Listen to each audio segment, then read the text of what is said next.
In this session, we'll be having an introduction to Angular. Let us see and understand what exactly Angular in minimal terms. Angular is a client-side or UI or front-end framework. It's a JavaScript framework. With Java, we have some frameworks like Spring Boot. Similarly, for the front-end part, the programming language could be JavaScript or TypeScript, and the frameworks could be Angular, Vue, React.js or any other framework. So Angular is a single page application as only one page, that is index.html, is used. This one page has Angular framework code. So if you get into the official website of Angular, angular.io, what does it mean, single page application? This is what I'll try to show you now. You see this icon, this doesn't get reload again. The page doesn't get reload if I click on a tab or a link anywhere. Please observe this. So this is what a single page application. If we come to another website like coding365days.com,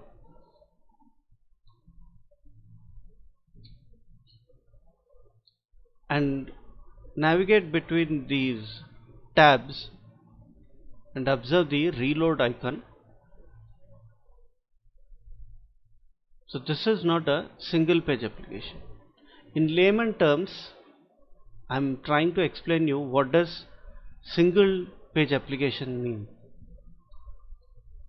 They get reloaded for every request we do. They go to the server and fetch the response and provide it to HTML. But this is not the case with single page applications. Only part of a page is loaded without loading the entire page.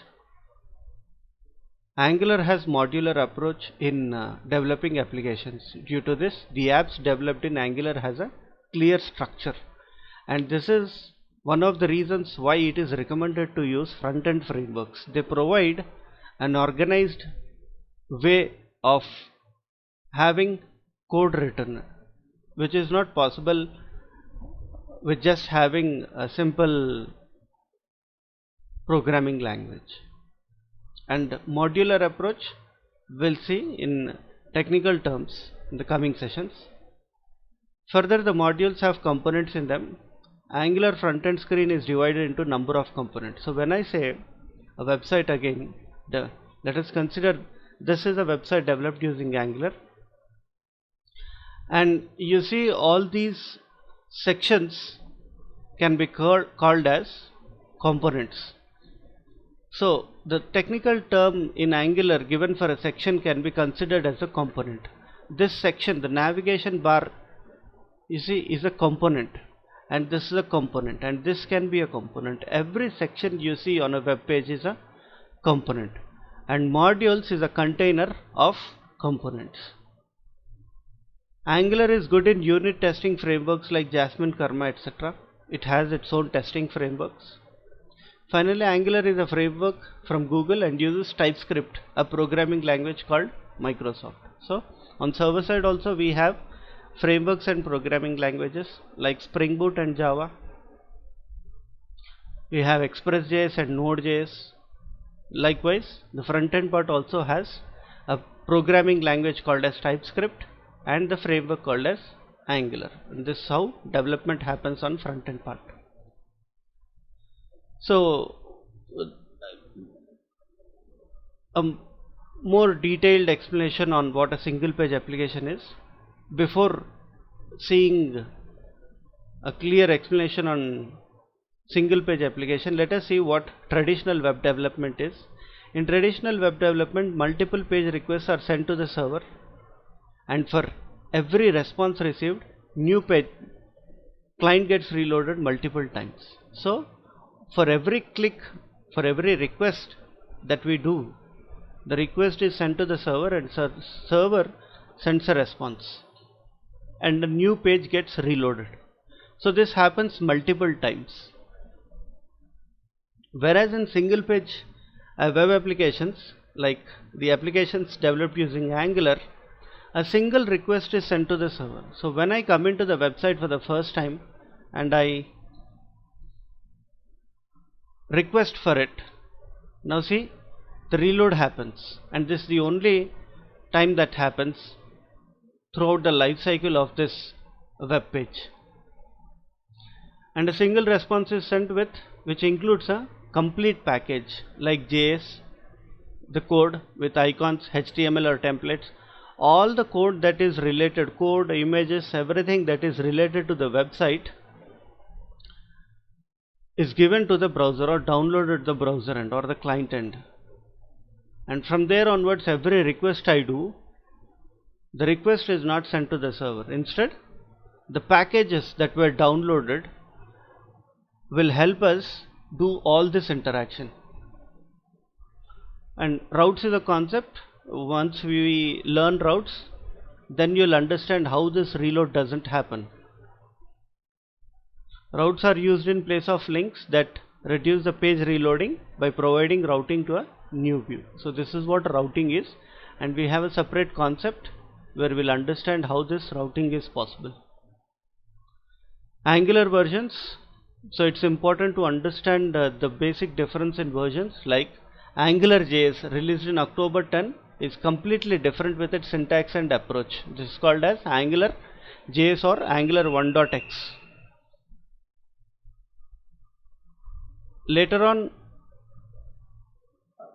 in 2016 we got a new version, Angular 2, which is a complete rewrite with respect to AngularJS and built for mobile apps, web development. All this is possible. It uses TypeScript and Dart as its programming languages. Angular 3 was skipped due to version mismatch between Angular core, Angular compiler and Angular router. So this is version 3 and the others were version 2. Now releasing Angular 3 makes router version as 4 and the others as version 3. So to avoid this confusion, Angular version 3 was completely skipped and they have directly come to Angular 4 from Angular 2.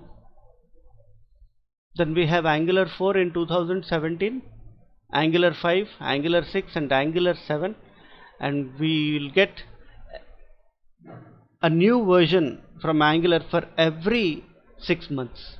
So in a year it's 2 versions we get to see in Angular 7.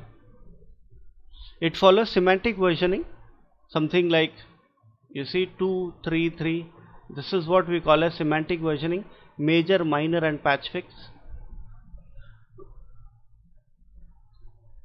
Patch fix is incremented when a bug is fixed and are at very low risk, no developer assistance is required.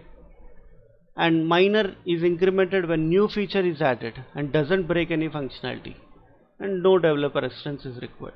And major is something which is incremented when there is a break in functionality and also a minimal developer assistance is required. And this is what we get to see twice in a year. Angular will have major release twice in a year. And what all tools do we need to get an Angular project working is, we need to have Node.js installed, Angular CLI, and this is how you create a new project. You come into that project and you run or serve or execute the project. And to have an environment for Angular project, we need these steps to be followed. And the first one is Node.js. Installation of Node.js provides Node Package Manager, NPM, and we need NPM to maintain the packages that are required for a project. So NPM, Node Package Manager, takes care of having all the packages installed and in our project. So we need to download Node.js and it's available in its official website, nodejs.org. You can click on it. It gives you an MSI file, and I have that in my desktop. You can do the right click and try to install it from administrator. I have already installed this in my machine. It's not that tough, it's quite simple. You're supposed to click on the next button and the installation happens. So it's quite simple. I'll stop installing this because I have Node.js installed in my PC. Once this is done, then you need to install Angular CLI. And Angular CLI, again for its website you can say Angular CLI, and you can come to this website cli.angular.io, and these are the commands that we need to install. So I'll open up my command prompt, and I do have ng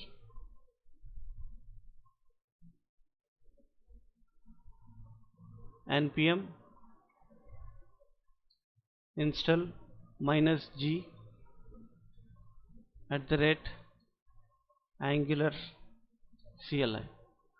This command should install Angular globally because -g stands for global. Again, I have Angular CLI installed in my local machine, and this gives the ng command, and using ng command you can create a new project. So I'll come to a location,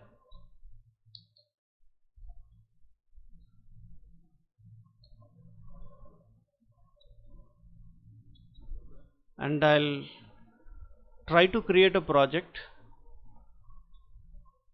and you say use the command ng new and a project name like code 365 ex1. Let us say this is a project that we need to create. When you press enter, it takes some time. I got my project created and I'm in that project. I've said cd the project name. Now the last command I need to say is ng serve.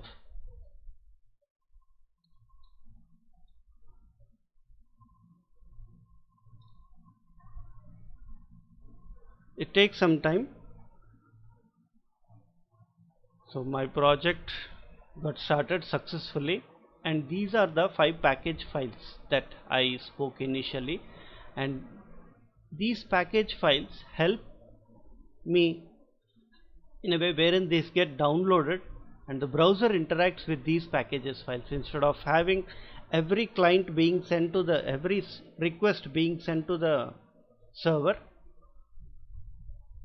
These are the packages that receive the request from the browser and they provide the response.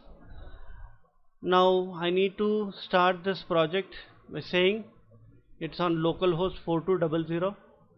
So let's say localhost 4200, and this is what you get to see when you create and serve the project. Last one is to have an ID, and we have many IDs like Visual Studio Code, Atom, Sublime Text, Brackets, or any of your favorite editors can be installed, downloaded and installed, and we can open our Angular project in that. And my personal and favorite IDE is Visual Studio Code. You can install any of your favorite IDEs, and I say VS Code download, and we have this official website from where we can download Visual Studio Code, and you can download 64-bit and 32-bit as per your machines, and if it is Windows, Linux platform or Mac, you can select any of these, and clicking on this will download the setup, and I have the setup again installed in my PC. Right click on it and say run as administrator, and again this is quite simple to install, nothing complicated in it, no major settings required. All you can do is click on the next button, and the installation happens quite easily. Okay, so I'll cancel this setup or the installation, and now we'll try to open Visual Studio Code and the project in Visual Studio Code. So I have my Visual Studio Code installed and I've opened it. Now I'll try to add the project that was created in earlier sessions. Add folder to workspace, and you can say Angular, and this is the project that I created, and this is how it gets added to the project. Okay, now we can do, this is the terminal that can be obtained from view and integrated terminal, or control plus tilde is the shortcut key. In this you can do ng serve and your project gets served again.